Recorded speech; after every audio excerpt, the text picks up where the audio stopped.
Have I got a great one for Sunday brunch? Not a quiche, but a frittata. And the best part about that is you don't have to deal with the crust. Let's get cooking with style.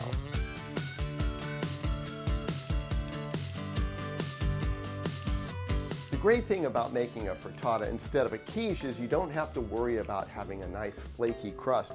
You can do it kind of on the lark or spur of the moment. So we're going to start with our eggs. I've got 8 eggs in here beaten. I'm going to add some cream or half and half to that. You could use whole milk if you want. And I'm going to season this just with a little pinch of kosher salt and some fresh cracked pepper. And this is going to be kind of the binder for all my ingredients. So I've got my pan on medium heat here now, and we're going to do a little prep first. We're going to saute a little bit of the garlic and green onions just to open up the flavor in those ingredients. Not a lot, just a little. I'll put the green onions in first, and then we're going to put in about 2 tablespoons of garlic. And this is only going to be like about 30 seconds of sauteing that. So now I'm going to take 2 of my eggs, half the feta cheese that I have. I'm going to put that in there, give that a little whisk. I'm going to throw in my ham. Now this is prosciutto. You could use just regular ham if you'd like. Give that a little bit of a mix. And then now to my pan goes most of my ingredients in this bowl.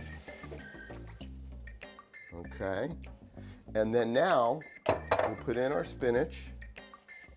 And I've chopped this is the baby spinach, artichokes, hence the Mediterranean type of frittata, and then our tomatoes sliced in half. And then we're going to mix this around just a little bit to get it incorporated.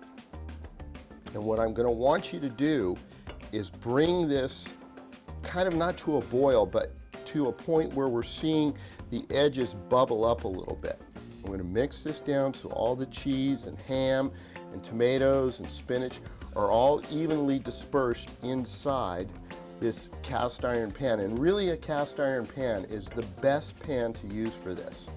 All right, we're going to let that come to just a little bit of a simmer here and let those edges start to bubble up a little bit. I've got this on a medium-high heat.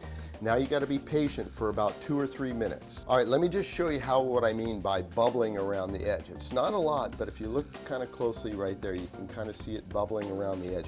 I'm just going to take my knife and run it around just enough to kind of score the outside of the frittata. And then I'm going to finish it off with the rest of the feta cheese here. I'm going to pop this in the oven for about 20 minutes at 350 degrees. Let's take a look at our frittata, and it looks like it's perfect. Get this out. I'm going to let this rest for about 10-15 minutes, but what you want to do is stick a knife in, and if it comes out dry like that, you know your frittata's done. I've let the frittata rest for about 10 minutes, and I mean, take a look at that.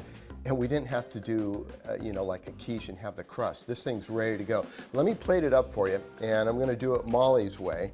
We're gonna cut it into 6. If it was me, I would cut it into quarters, but she won't have that. So we'll go like so. All right, let's get this last slice in here. Now we've got it into 6. I'm going to plate it up. We're going to decorate it just a little bit too. My wife Molly always likes a little something extra. And we've got these beautiful Hass avocados. We'll fan that right across the top. Pretty easy to do. You just, cut it into quarters. A nice dollop of sour cream on top of that. And then of course a little bit of parsley to add contrast. All right, now there you go.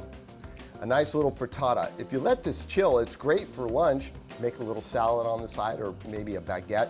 But for your holiday Sunday brunch, this is a great way to go. If you'd like this recipe for the frittata, go to cbs8.com/recipes. I hope you enjoy this one.